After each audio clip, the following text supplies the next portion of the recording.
Hello, कैसे हो आप सब। अपन साइटोलॉजी को पढ़ रहे थे। साइटोलॉजी जिसमें अपन सेल का अध्ययन करते हैं। तो साइटोलॉजी में अपन ने इंट्रोडक्शन ऑफ साइटोलॉजी पढ़ लिया था, सेल की डिस्कवरी के बारे में पढ़ लिया था, living cell non living cell को किसने बताया, और भी बहुत सारी चीज़ों को अपन ने पढ़ा था। सेल वॉल को पढ़ा था, सेल मेम्ब्रेन को पढ़ा था।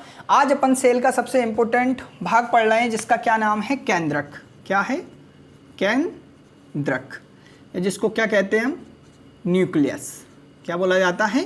न्यूक्लियस बोला जाता है। तो जैसे कि आप सभी जानते हो, बायोलॉजी की दो महत्वपूर्ण ब्रांच होती है, एक होती है जूलॉजी, एक होती है बॉटनी। तो जूलॉजी में हम एनिमल्स का अध्ययन करते हैं और बॉटनी में वनस्पति का अध्ययन करते हैं। इसलिए सेल भी दो होती है, एक होती है एनिमल सेल, एक क्या होती है आपकी, एनिमल सेल, ठीक है ना, और एक आपकी क्या होती है, प्लांट सेल। क्या होती है? प्लांट सेल, ठीक है ना। तो ये आपकी मान लीजिए एनिमल सेल है और ये आप मान लीजिए प्लांट सेल है, ठीक है ना। ये आप मान लीजिए कौन सी सेल है, एनिमल सेल है, और ये आपकी मान लीजिए आप कैसी सेल है, प्लांट सेल है, ठीक है ना। तो एनिमल सेल, प्लांट सेल, देखो तो क्या होता है, जैसे कि अगर हम बात करें एनिमल सेल में क्या प्लाज्मा मेम्ब्रेन पाई जाती है, तो इसके अंदर बिल्कुल सेंटर में क्या पाया जाता है, न्यूक्लियस पाया जाता है, और न्यूक्लियस के चारों तरफ क्या पाई जाती है, एक न्यूक्लियर मेम्ब्रेन पाई जाती है, जिसके बारे में अपन आगे पढ़ेंगे, ठीक है ना। और इसके अलावा इसमें एक फ्लूइड भरा होता है, उस फ्लूइड का क्या नाम होता है, साइटोप्लाज्मा। क्या होता है? साइटोप्लाज्मा, ठीक है, या कोशिका द्रव्य। क्या? कोशिका द्रव्य। और कोशिका द्रव्य के अंदर क्या होता है, केंद्रक होता है। क्या होता है? केंद्रक होता है। तो इसी केंद्रक के बारे में अपन को पढ़ना है। अब प्लांट सेल है, प्लांट सेल में क्या होता है, प्लाज्मा मेम्ब्रेन के बाहर एक क्या पाई जाती है, दूसरी मेम्ब्रेन पाई जाती है। उस मेम्ब्रेन को हम क्या बोलते हैं, सेल वॉल कहते हैं। क्या बोलते हैं? Cell wall. अब क्या है कि जो केंद्रक होता है वो एनिमल सेल में जो न्यूक्लियस होता है वो बिल्कुल क्या होता है, सेंटर में होता है। जो एनिमल सेल होती है बिल्कुल मध्य में पाया जाता है, जबकि जो प्लांट सेल होती है इसमें जो न्यूक्लियस होता है थोड़ी प्लाज्मा झिल्ली की तरफ या प्लाज्मा झिल्ली की पर्दी की तरफ थोड़ा सा साइड में पाया जाता है। तो एग्जाम में अगर आपसे पूछे कि एनिमल सेल में जो न्यूक्लियस होता है वो सेंटर में होता है, जबकि प्लांट सेल में जो न्यूक्लियस होता है वो पर्दी की तरफ या प्लाज्मा झिल्ली की तरफ पाया जाता है। उसके कुछ कारण होते हैं, ठीक है। दूसरी बात कि जो केंद्रक होता है ये क्या होता है, सेल का, कोशिका का, किसका, कोशिका का सबसे बड़ा भाग होता है। यह कोशिका का अगर आपसे पूछे कि सेल का सबसे बड़ा पार्ट कौन है, तो वो कौन है, न्यूक्लियस होता है। कौन होता है? न्यूक्लियस होता है, केंद्रक होता है। सेल का सबसे बड़ा पार्ट क्या होता है, केंद्रक होता है या न्यूक्लियस होता है। और ये जो न्यूक्लियस होता है, एनिमल सेल का न्यूक्लियस याद रखना थोड़ा छोटा होता है। जो एनिमल सेल है ना, एनिमल सेल का जो केंद्रक होता है, किसका, एनिमल सेल का जो केंद्रक होता है, केंद्रक वो छोटा होता है, छोटा होता है। किससे? प्लांट सेल से, प्लांट सेल्स। तो प्लांट सेल का न्यूक्लियस बड़ा होता है और एनिमल सेल का न्यूक्लियस छोटा होता है, अगर दोनों में कंपैरिजन बताया जाए तो, ठीक है। अब अपन पढ़ते हैं केंद्रक के बारे में। देखो केंद्रक होता क्या है, केंद्रक कोशिका द्रव्य से घिरी एक संरचना होती है, गोलाकार अंडाकार संरचना होती है। केंद्रक क्या करता है कि जो केंद्रक होता है, इस केंद्रक में डीएनए, आरएनए, प्रोटीन, क्रोमेटिन तंतु ये सब पाए जाते हैं, जो आनुवांशिक लक्षणों को एक जनरेशन से दूसरे जनरेशन तक पहुंचाने का कार्य कौन करता है, केंद्रक करता है। अब अपन इस केंद्रक के बारे में क्या करते हैं, अध्ययन करते हैं। तो देखिए आप, तो सबसे पहले तो जो केंद्रक होता है, इस केंद्रक की खोज एक वैज्ञानिक ने की थी, उनका नाम था रॉबर्ट ब्राउन। क्या नाम था? Robert brown. सन 1831 में इनने केंद्रक की खोज की थी, रॉबर्ट ब्राउन। और रॉबर्ट ब्राउन जो कैसे वैज्ञानिक थे, एक वनस्पतिक वैज्ञानिक थे। कैसे वैज्ञानिक थे? वनस्पतिक वैज्ञानिक थे। इन्होंने सन 1831 में किसकी खोज की थी, केंद्रक की खोज की थी। किसने की थी? रॉबर्ट ब्राउन ने। और केंद्रक का जिस विज्ञान के अंतर्गत अध्ययन किया जाता है उसे क्या बोलते हैं, क्रायोलॉजी। क्या बोला जाता है? क्रायोलॉजी बोला जाता है। तो क्रायोलॉजी विज्ञान के वह विज्ञान होती है जिसमें हम मेनली किसका अध्ययन करते हैं, सेल के अंदर केंद्रक का अध्ययन करते हैं। तो ये आपका क्या कहलाएगा, क्रायोलॉजी। क्रायोलॉजी के अंतर्गत आप किसका अध्ययन करते हो, केंद्रक का अध्ययन करते हो। तो अपन जो केंद्रक है, तो केंद्रक की क्या क्या विशेषताएं होती है और क्या क्या कैरेक्टर्स होते हैं, इन सब चीज़ों के बारे में पढ़ेंगे। तो देखिए आप, वैसे तो ये केंद्रक सभी सेलों में पाया जाता है, जैसे मैंने आपको एनिमल सेल में सेंटर में पाया जाता है, प्लांट सेल में परिधि में पाया जाता है, लेकिन कुछ ऐसी सेल भी होती हैं जिनमें न्यूक्लियस नहीं पाया जाता है। जैसे मैमल्स, स्तनी वर्ग। कौन, स्तनी वर्ग। स्तनी वर्ग में कौन आते हैं, अपन आते हैं जिनमें स्तनी ग्रंथियां पाई जाती है, उनको मैमल्स बोला जाता है। तो मैमल्स मतलब अपने जो शरीर है उसकी सबसे छोटी कोशिका कौन सी है, आरबीसी। तो जो आरबीसी होती है, आरबीसी को बोलते हैं लाल रुधिर कणिका। ये एक ब्लड सेल है। ब्लड सेल 3 प्रकार की होती है, आरबीसी, लाल रुधिर कणिका, रेड ब्लड कॉर्पस्कल्स। इसको एरिथ्रोसाइट्स भी कहा जाता है, एरिथ्रोसाइट्स। इसको अपन आगे पढ़ेंगे सर्कुलेटरी सिस्टम में, ठीक है ना। और एक होती है डब्ल्यूबीसी, जिसको वाइट ब्लड कॉर्पस्कल्स भी कहा जाता है। उसके भाग है granulocytes, एग्रेन्युलोसाइट्स, monocytes, lymphocyte, neutrophils, basophils वगैरह वगैरह, ठीक है। और दूसरी होती है थ्रोम्बोसाइट या प्लेटलेट्स।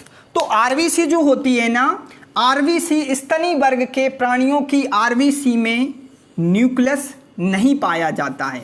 तो स्तनी वर्ग की आरबीसी में जो है केंद्रक, क्या, केंद्रक नहीं पाया जाता है, केंद्रक नहीं पाया जाता है।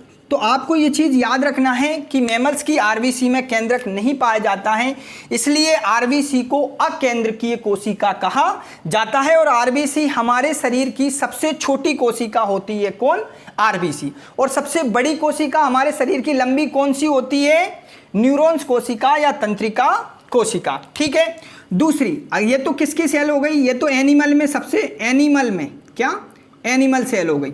तो एनिमल सेल में कौन, एक परिपक्व आरबीसी, परिपक्व मतलब में पूर्ण विकसित आरबीसी, और वो भी किसकी, मैमल्स की, उसमें केंद्रक नहीं पाया जाता है। इसके 2 अपवाद है, एक तो ऊंट जैसा दिखने वाला प्राणी लामा, उसकी आरबीसी में केंद्रक पाया जाता है, वो मैमल्स होता है फिर भी, ठीक है, होते हुए भी पाया जाता है।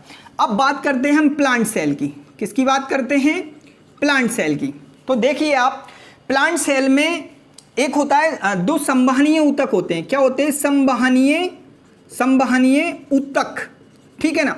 संवहनीय ऊतक क्या करते हैं, जो प्लांट सेल होती है, क्या होती है, प्लांट सेल में, जैसे ये प्लांट सेल है, तो प्लांट सेल के अंदर क्या होता है, जब फोटोसिंथेसिस होता है, प्लांट सेल के अंदर क्या होता है, जब ये प्लांट सेल है और प्लांट सेल के अंदर फोटोसिंथेसिस होता है, प्रकाश संश्लेषण होता है।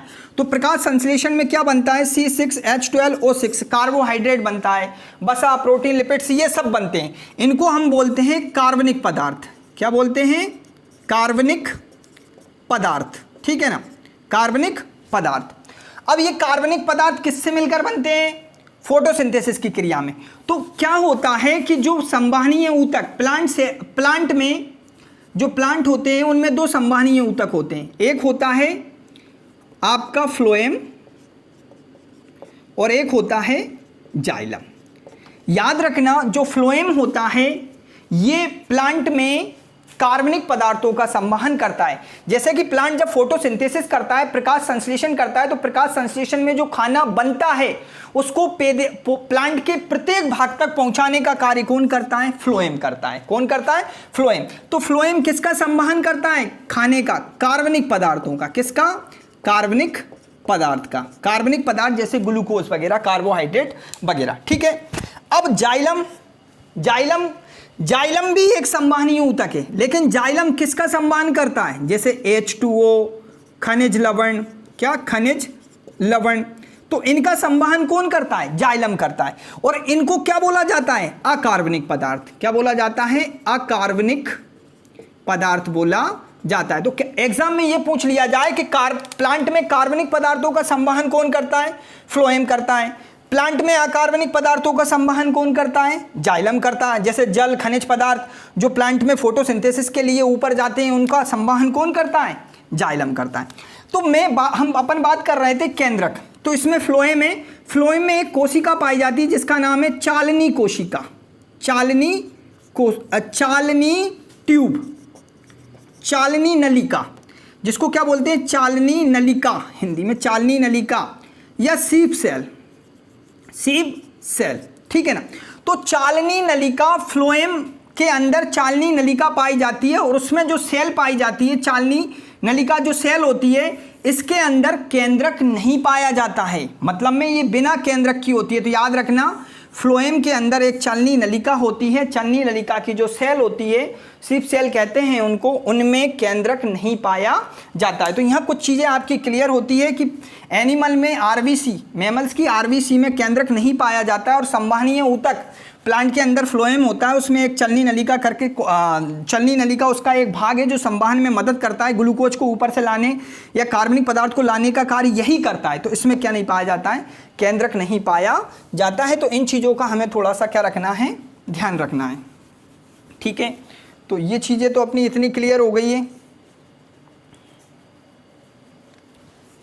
चलिएगा अब अपन चलते हैं आगे, ठीक है।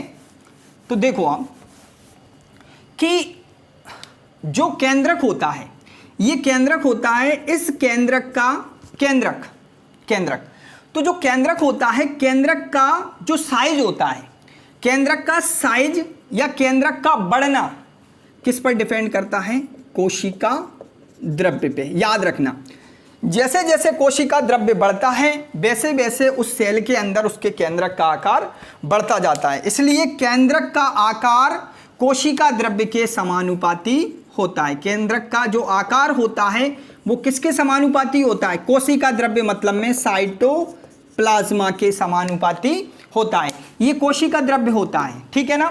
तो कोशिका द्रव्य जैसे जैसे बढ़ता है केंद्रक का आकार भी बढ़ता चला जाता है। इसलिए जो केंद्रक का साइज होता है वो साइटोप्लाज्मा या न्यूक्लियस का जो शेप साइज होता है वो किसके, साइटोप्लाज्मा के समानुपाती होता है, ठीक है। तो ये चीज़ें आपको मालूम होना चाहिए। तो देखो आप, वैसे तो सेल के अंदर एक केंद्रक भी पाए जाते हैं, जैसे कई, जैसे पैरामीशियम, ठीक है ना।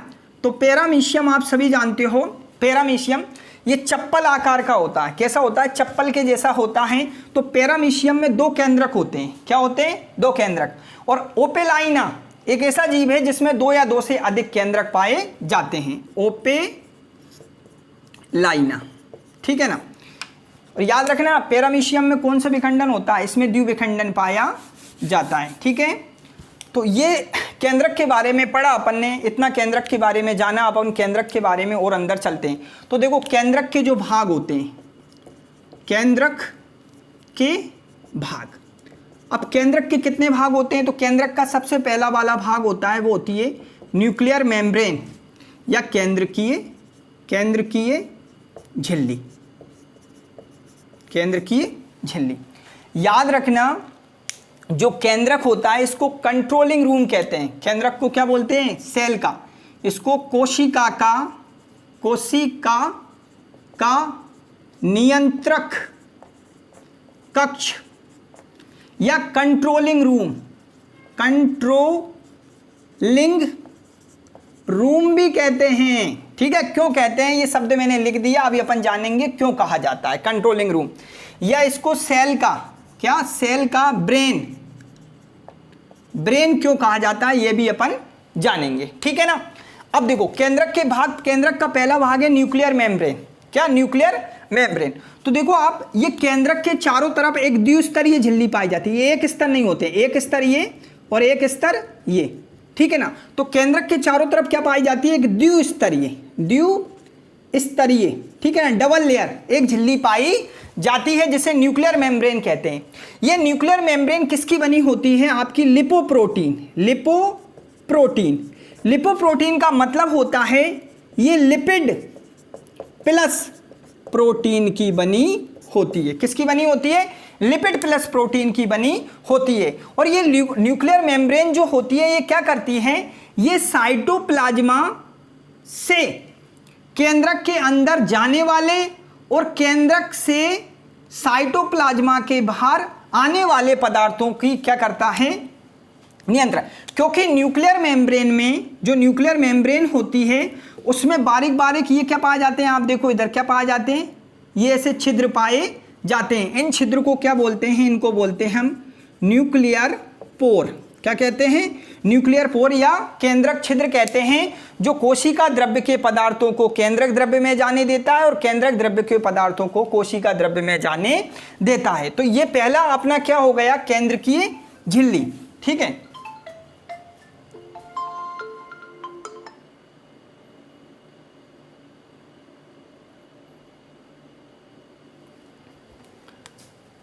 दूसरा होता है अपना, दूसरा क्या होता है?